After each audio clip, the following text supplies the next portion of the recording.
Well, let's talk about this. A major ruling out of a battleground state last night.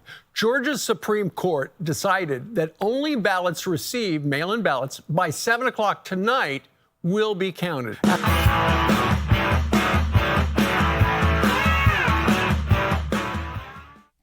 What's up, everybody? Welcome back to Opinions Vary. That's Opinions with an A.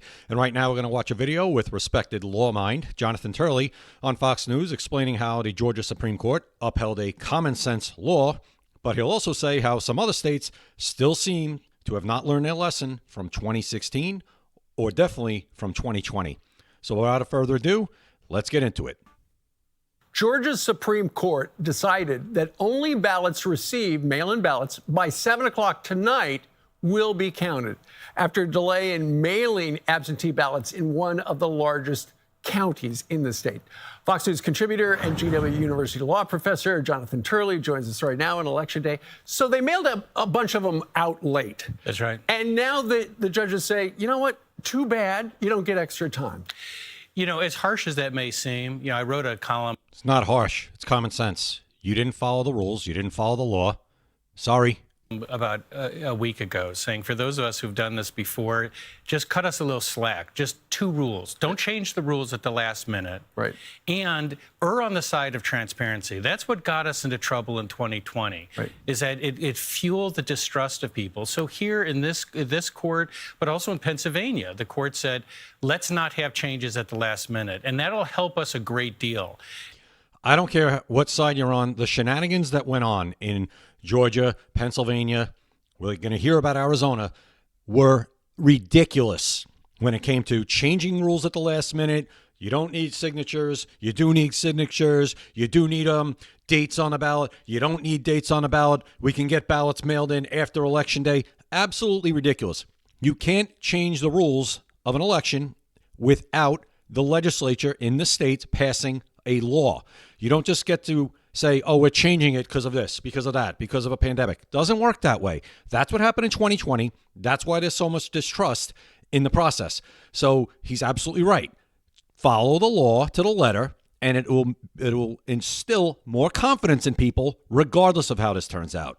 And so I think this was a good idea to hold the line. Absolutely. I mean, if you got a legal question, get it out of the way before people start voting today.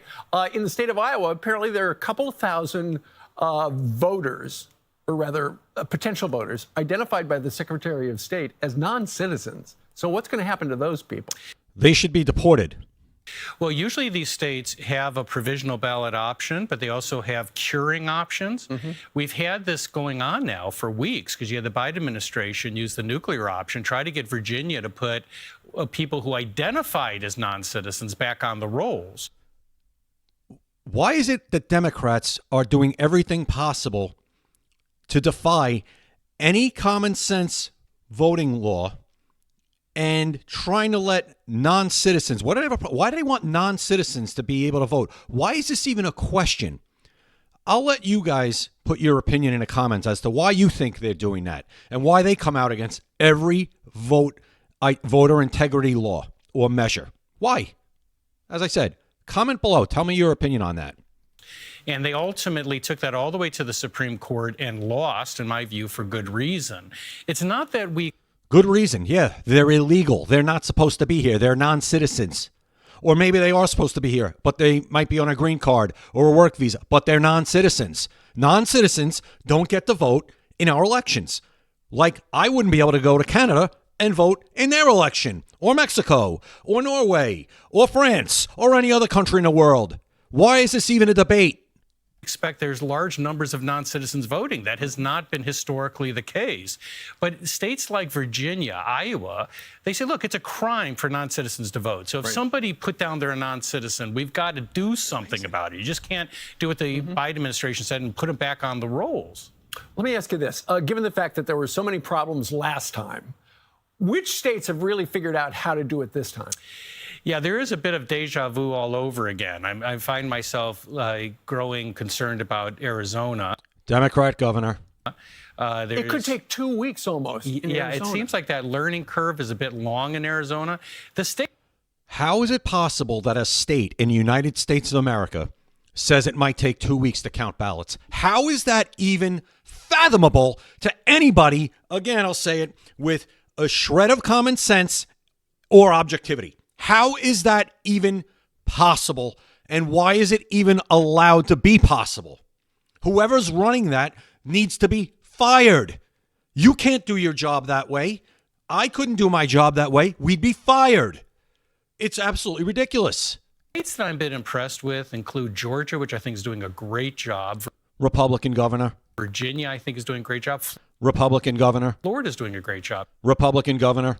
They all tweaked their systems. They're handling this deluge very, very well. And I'm not as concerned about those states. But then you look at some of these other states. You have North Carolina that has about 220,000 ballots Democrat governor. that have raised concerns about whether they complied with ID laws. 200,000 ballots that they're not sure about if they've complied with the law. Where are we? Those are things that are going to linger if this is a close election. The fact is, look, if you see I'm sort of like your cardiologist. If you see a lot of me today, it's probably not good news.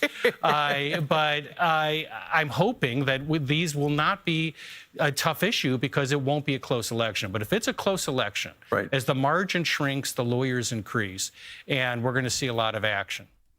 So there you have it. I'm hoping the RNC, it looks like they've done a better job preparing for this and gotten a lot of these lawsuits out of the way before the votes are counted. Because once the votes are counted, I don't care if you find a smoking gun. I don't care if you find a gun that's on fire.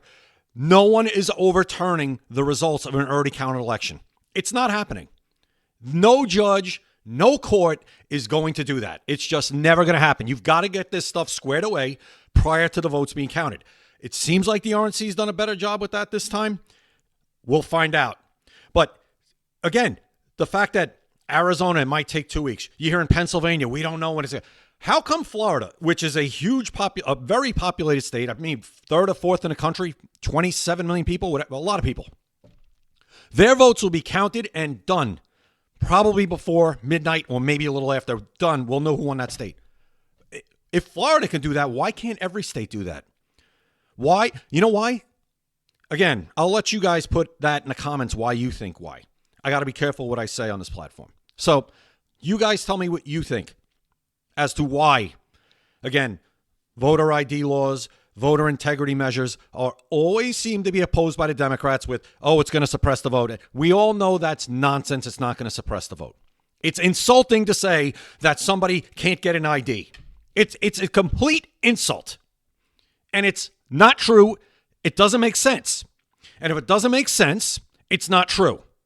2 + 2 = 4. 2 + 2 = 1,000,000 when you're telling me somebody can't get an ID. Everybody can get an ID. And in the state I'm in, New York, okay, they won't even let you show ID. They ask you for your name. They ask you for your address. And they match your signature. And I said, what are you people, handwriting experts? Oh, the computer does it. Fine. That's how New York thinks they're protecting the sanctity of the vote. I would have no problem for my tax dollars to go to New York State to say, please, New York State, produce a voter ID card for every citizen, legal citizen in this state.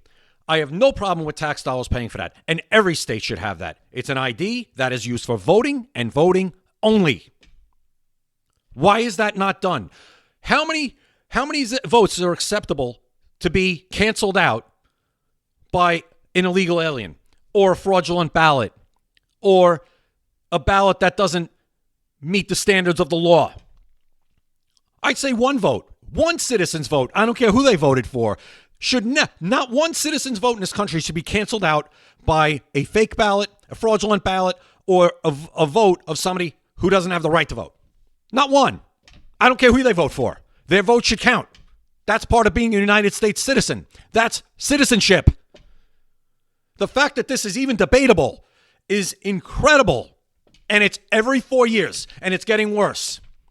As we get more technology, as we progress as a nation, voter integrity and election laws and election integrity seems to be going the opposite way. Why is that?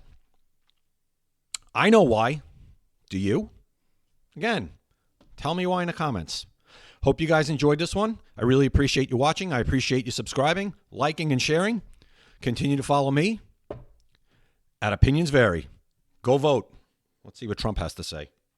We are transferring power from Washington, D.C. and giving it back to you, the people. Sounds good. Anyway, see what happens later. Take care, everybody.